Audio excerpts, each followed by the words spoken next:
Hi guys, welcome to How to Solutions YouTube channel. In today's video, I'm going to show you how you can fix your account was permanently banned on TikTok. Before getting into this video, must subscribe to our YouTube channel and click on the bell icon.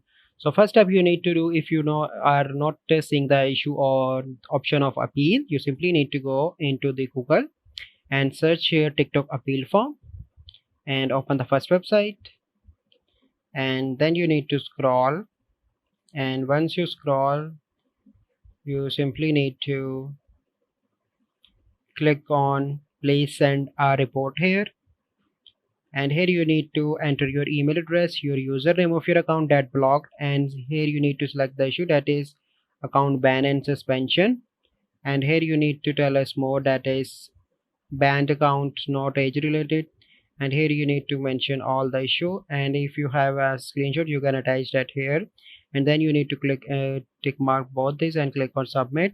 After that the TikTok team will review your account and they will unban your account. So this is the process by which you can fix your account permanently banned on TikTok. I hope you find this video helpful. If you find this video helpful, must like this video, subscribe to our YouTube channel for future videos. We'll see you in the next video. Thank you, have a good day.